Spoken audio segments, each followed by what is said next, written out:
I was in the back of the ambulance staring at the ceiling, trying not to pass out, when I realized my phone was still buzzing in my jacket pocket. The paramedic cut the jacket off a minute later and tossed it aside, and that stupid little vibration just kept going under the pile of fabric like the world was still normal. My world was not normal. A drunk driver had blown a red light and smashed straight into my side. My left leg took most of the force. I remember metal, glass, and then nothing until someone was asking me if I knew my name. By the time my mom Diane and my brother Mark reached the hospital, I was already wired up to machines. Dr. Miller explained everything in a calm, practiced voice. My leg was broken in two places, my collarbone was fractured, and I had a mild concussion. It could have been worse, he kept saying. I kept thinking it already feels pretty damn bad. Ryan showed up 2 hours later. He walked in with a coffee in his hand like he'd just dropped by after work, not like his girlfriend had almost died. He kissed my forehead, told me I looked rough, and then sat in the chair, scrolling his phone while Nurse Carla checked my IV. Mom sat on my other side, quietly fuming. She'd never liked him much. I kept defending him. We'd been together for 3 years. I met Ryan at a friend's housewarming party. He was charming and funny and knew how to talk to everyone in the room.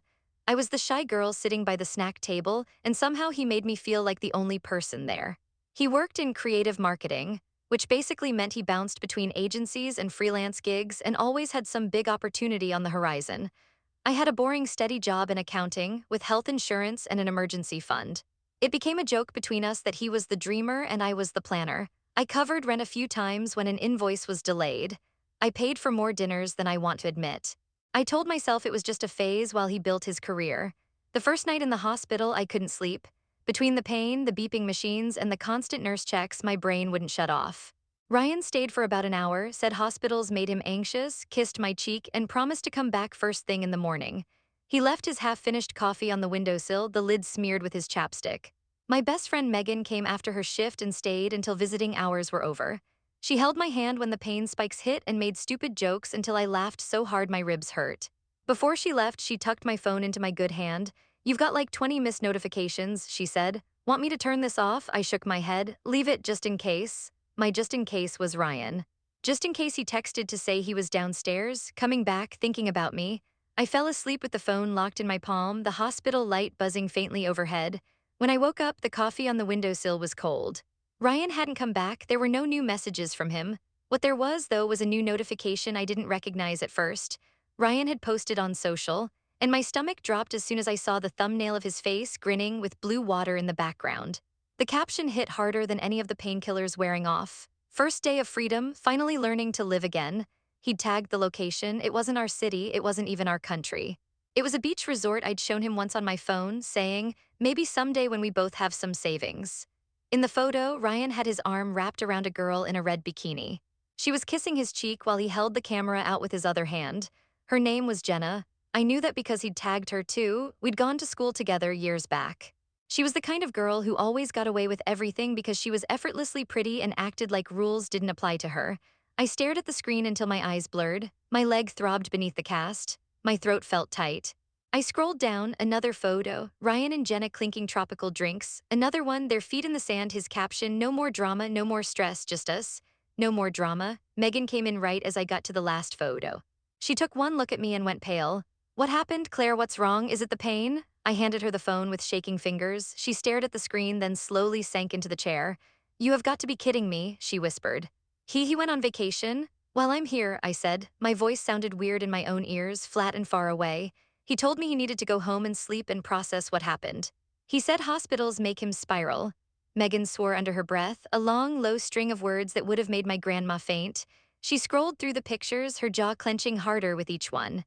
"Did you see the comments?" she asked. I didn't want to, but she read them out loud anyway. "You look so happy, man. Knew you'd bounce back. You deserve this, bro." "Any of them mention the part where his girlfriend is in a hospital bed with metal in her leg?" I asked. "Not one," Megan said. "That afternoon, Mom came by with fresh clothes and that tight look around her eyes she got when she was trying not to say 'I told you so.'" I showed her the posts before she could ask where Ryan was. She stared at the phone, then set it down carefully on the blanket. "Sweetheart," she said, "I'm going to say something you're not going to like." "I already don't like today," I muttered. "He should have been gone a long time ago," she said gently. "This is just proof." I didn't reply because underneath all the hurt, something else was starting to grow. Not anger, not yet, just a cold, clear space where illusion had been. That night when the nurse dimmed the lights and the ward went quiet, I opened Ryan's page again. I counted the photos. 7 new posts since my accident, not one message to me, not one missed call. I could have commented. I could have blown him up in public, tagged the hospital, uploaded a picture of my cast, and written something sharp and vicious. Instead, I pressed the little 3 dots and quietly took the screenshot, then another, and another. I saved every photo of him and Jenna, every caption, every comment where he joked about being finally free of drama and done with needy people who hold me back.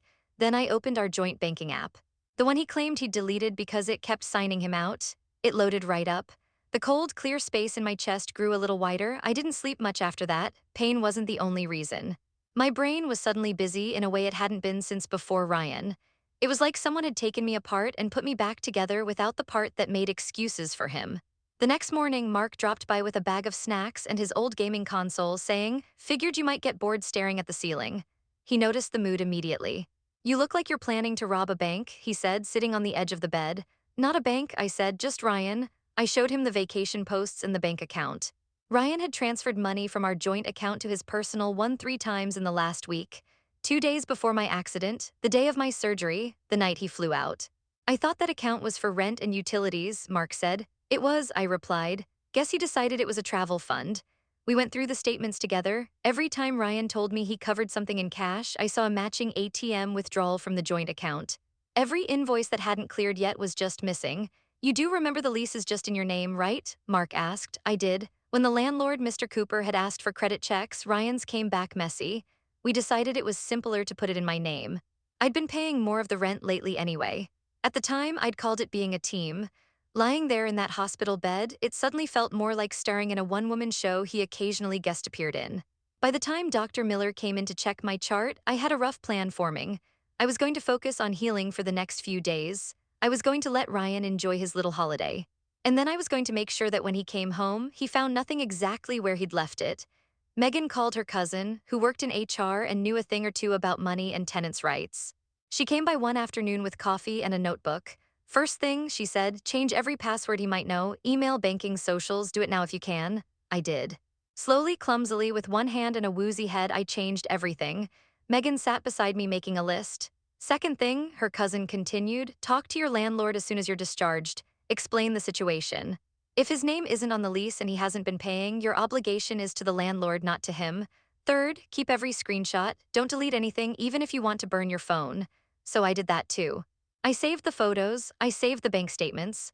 I even scrolled back through old messages, taking screenshots of every time he promised to pay you back next month and never did. It hurt, but there was a strange relief in finally seeing the full picture laid out in front of me. On the 4th day, I got a text from an unknown number. "Hey, it's Jenna. I know this is weird, but can we talk?" My heart hammered against my ribs. I stared at the screen, then typed back, "What could we possibly have to talk about?" 3 dots. Then, "I didn't know you were still together. He told me you were basically done and just sharing the place until your lease was up. I only found out about the accident through a mutual friend today. I'm sorry." Megan read over my shoulder, snorted, and muttered, "Sure she is." I didn't answer Jenna. Whether she knew or not didn't change anything important. Ryan had made sure I had no illusions left about where I stood in his life. On the 7th day, Dr. Miller finally said the words I'd been waiting to hear. "If your pain stays under control, we can discharge you tomorrow," he said. "You'll need crutches and help at home, but there's no reason to keep you here longer. Your leg is set, the rest is time and care, time and care." 2 things I'd given Ryan in ridiculous amounts for years. It was about time I gave them to myself. Megan wheeled me out of the hospital the next afternoon, a bag of medication on my lap and discharge papers tucked under my arm. Mom had already gone ahead to my apartment with Mark to do what she called a little tidying, which made me nervous. Mom's version of tidying usually meant throwing out half my closet. When we pulled up outside the building, I saw Mr. Cooper standing by the front door talking to my mom. He waved as we approached. "Claire," he said, as Megan helped me out of the car and onto my crutches, "I'm so glad you're okay. Your mother told me what happened. I'm sorry about everything." I thanked him, then glanced up automatically at the third-floor window. The curtains were open, no lights on, no sign of Ryan. "About the lease," I said. "I know we're up for renewal soon. I plan to move out when it ends." Mr. Cooper nodded. "That's fine, we can sort that out. And just so you know, your boyfriend came by the day after your accident, demanded to be added to the lease." I told him no, something didn't feel right about it. Now I see why. I almost laughed. Of course he had. Inside the apartment, half of it already didn't look like mine, or rather it looked more like mine than it had in a long time. Ryan's posters were down. His mountain of laundry was gone from the chair. The framed picture of us at a concert, the one he insisted we keep on the shelf so everyone could see his hot girlfriend, had been moved into a box by the door. We didn't throw anything out, Mom said quickly, seeing my face. We just separated your things from his. You can decide what to do with his stuff. I crutched my way through the living room, my eyes scanning everything. No game console, no stacks of shoes by the door, no jacket tossed over the back of the couch. It was like someone had exorcised a messy ghost. In the bedroom, half the dresser was empty. Ryan's clothes were folded and stacked in a neat pile against the wall. It felt surreal. For 3 years, his presence had been in every corner of this place. Now it was like walking through a memory that had already started to fade. What are you going to do with his things? Megan asked. I thought about it, about tossing it all in the dumpster like trash, about selling it, about setting it on fire in some cathartic blaze. In the end, I chose something simpler. Pack it all into boxes, I said. Label them with his name. I'll ask Mr. Cooper if we can leave them in the basement storage room for a week. Then I'll text him one time, tell him where they are, and after 7 days, they're gone. Mom nodded approvingly. Megan muttered, classy, I would have chosen fire. While they started packing, I sat at the little desk by the window with my laptop and opened my email, Ryan's personal address. His work email for the agency he did occasional projects for. His mother Linda's email, which I'd used to send holiday photos. I attached the document I'd prepared in the hospital. A neat little file of bank statements, screenshots, and dates. No commentary, no insults, just numbers and facts. Money withdrawn from the joint account while I was in the ICU. Rent I had covered for the last 3 months. The vacation charges on his card that lined up perfectly with the missing cash. In the body of the email, I wrote, Ryan, your belongings are packed in boxes labeled with your name in the basement storage room of the apartment building at address. Mr. Cooper knows you have 7 days to collect them. After that, he has my permission to dispose of anything left. The attached file is for your records. Please don't contact me again. Claire, I sent it. Then I forwarded the same attachment to Linda with a single sentence. I thought you might want to see this since Ryan mentioned I was bleeding him dry. This is the last time you'll hear from me. My phone started buzzing an hour later. Ryan again, then an unknown number, then Linda. I turned the phone off and set it face down on the table. That night, for the first time in months, I slept in my own bed without waking up every hour to the sound of him coming in late, or the glow of his phone in the dark, or the clatter of keyboard keys at 3 a.m. He didn't come by the next day or the next. On the third day, Mr. Cooper knocked on my door. He picked up the boxes, he said, didn't say a word, just loaded them in a friend's car and left, looked rough. I thanked him. Closed the door, leaned my forehead against it for a second. In the quiet apartment, my leg ached dully, but there was a different kind of pain easing. The constant tightness in my chest had loosened a little. The space where Ryan had taken up so much room in my mind felt empty, but it also felt available for something else. A month later, I could walk short distances without the crutches. The purple-yellow bruises had faded from my skin.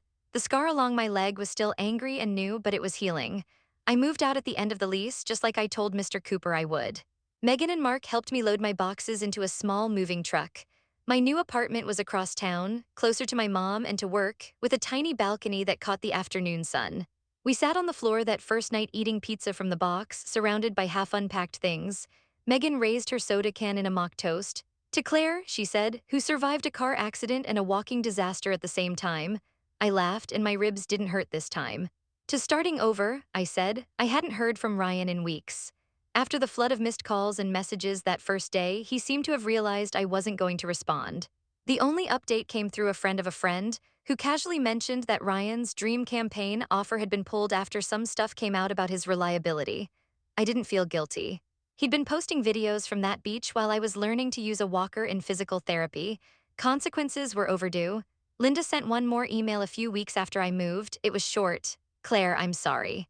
I believed what Ryan told me because he's my son. I see things more clearly now. I hope you're healing well. Linda.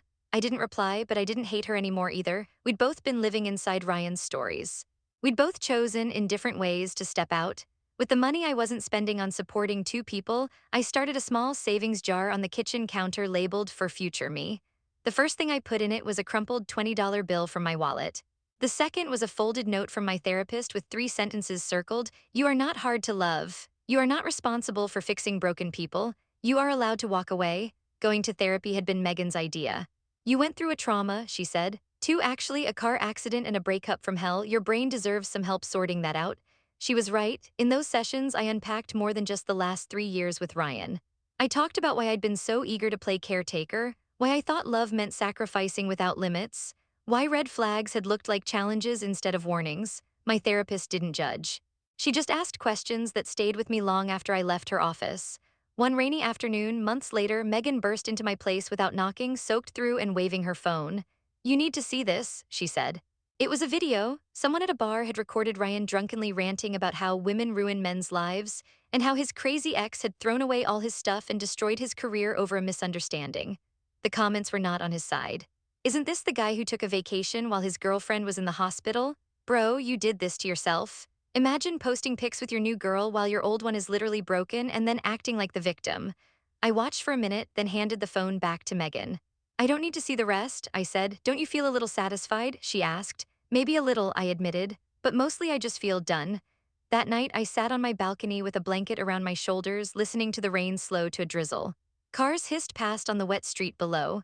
My leg ached in the familiar way it did when the weather changed, but it was my leg. My pain, my life. I thought about the girl I'd been a year ago, twisting herself into knots to protect a man who wouldn't even sit through an MRI with her. I thought about the woman I was becoming, who could sit alone on a balcony and feel whole. My phone buzzed beside me. For a second, my heart did that old anxious jump. Then I saw the name on the screen. It was Mark, sending a blurry photo of Mom trying to assemble a flat-pack bookshelf and failing spectacularly. I laughed, really laughed. Then I took a picture of my own half-unpacked bookshelf, the jar of For Future Me sitting on top, already half full. "Look at us," I texted back, "all building something new." For the first time in a long time, I wasn't fighting for someone else's attention or forgiveness. I wasn't begging anyone to choose me. I was in my own life, on my own side. And honestly, that felt better than any vacation ever could.